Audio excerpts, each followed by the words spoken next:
Continuando, pessoal, zeros de uma função quadrática. Assim como uma função afim, zeros de uma função quadrática são abscissas em que o ponto da função cruza o eixo x. Desse modo, para determinar os zeros de uma função quadrática, basta resolver.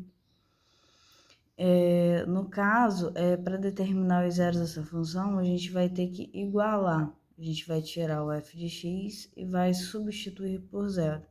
Tá vendo? A gente substituir por zero. E a gente vai resolver. Para resolver, a gente vai usar o quê? Qual é a fórmula resolutiva da função da equação de segundo grau?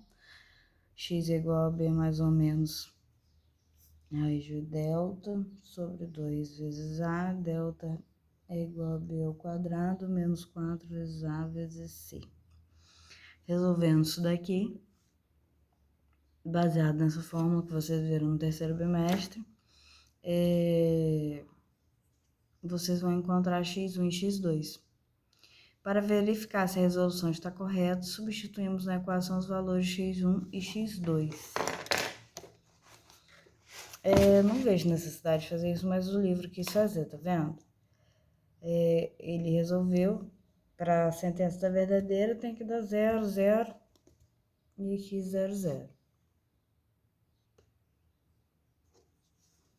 Portanto, x1 é igual a 1, x2 é igual a menos 2. São zeros da função. O que isso significa?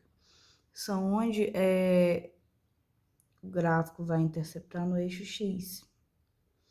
Então, ele vai interceptar, não tem x1 e x2, não é uma parábola, não vai interceptar em dois pontos no eixo x. Então, num ponto vai interceptar no menos 2, num ponto vai interceptar no 1.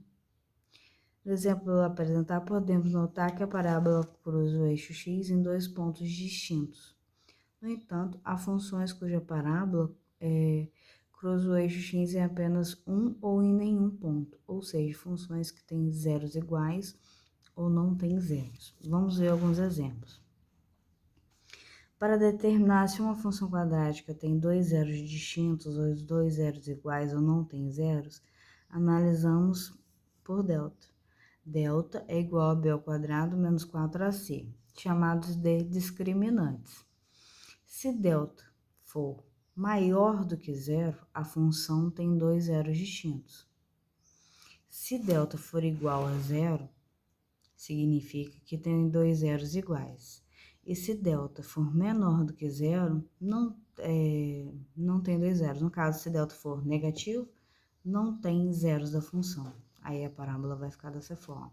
No caso, quando vocês forem resolver a equação, para desenhar o gráfico, vocês já vão achar o delta e, consequentemente, vocês já acham o discriminante, porque o delta é chamado discriminante, e a partir daí vocês já conseguem determinar isso daqui.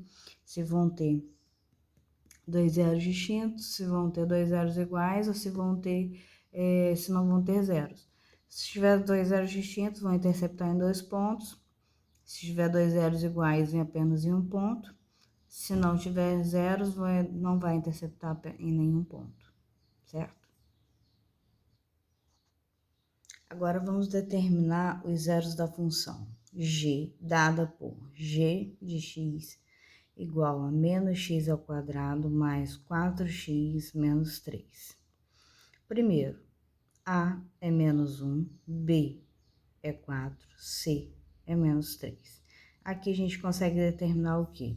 A gente já sabe que vai ser uma parábola com a concavidade para baixo, porque o a é negativo. E a gente sabe onde vai interceptar no eixo y. A gente vai tirar primeiro o determinante para descobrir se ele quantos zeros vai ter, né? E qual é a fórmula do determinante? B ao quadrado menos 4ac. A gente descobriu que o determinante é o quê? Maior do que zero. Então, a gente sabe que tem dois zeros distintos. Então, a gente sabe que tem 2x. Resolvendo por Bhaskara, a gente descobre os 2x e desenha a forma, e desenha o gráfico, certo? a mesma coisa, ele aqui dá um exemplo para cada situação. A próxima equação, ele deu que o determinante foi igual a zero. Quando o determinante foi igual a zero, significa que os dois zeros são iguais, então ele vai interceptar o gráfico em apenas um local, certo?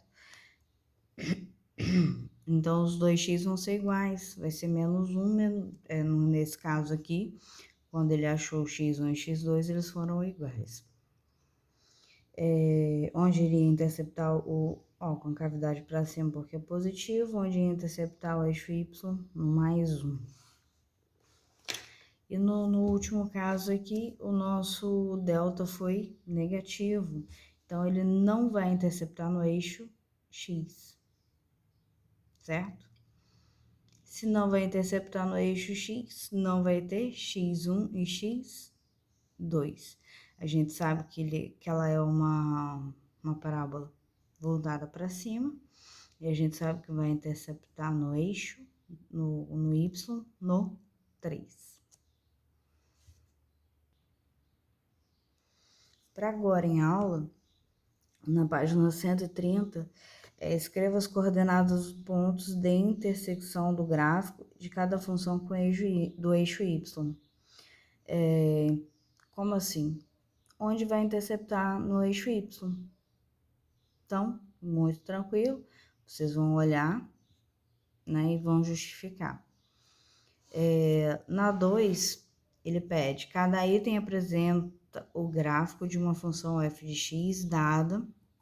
Determine para cada uma delas se o coeficiente A, B, C são positivos, negativos ou nulos. Vocês já sabem determinar, porque já foi explicado nos vídeos, no vídeo anterior ou nesse. Olhando no gráfico, quando A é positivo, quando A é positivo ou negativo, quando B é positivo ou negativo, quando C é positivo ou negativo. Tudo bem? É uma questão muito interessante que vocês têm que, só em olhar o gráfico, vocês já vão saber. Na 3, identificar quais são os gráficos de função quadrática. Na 4, determinar os zeros das funções.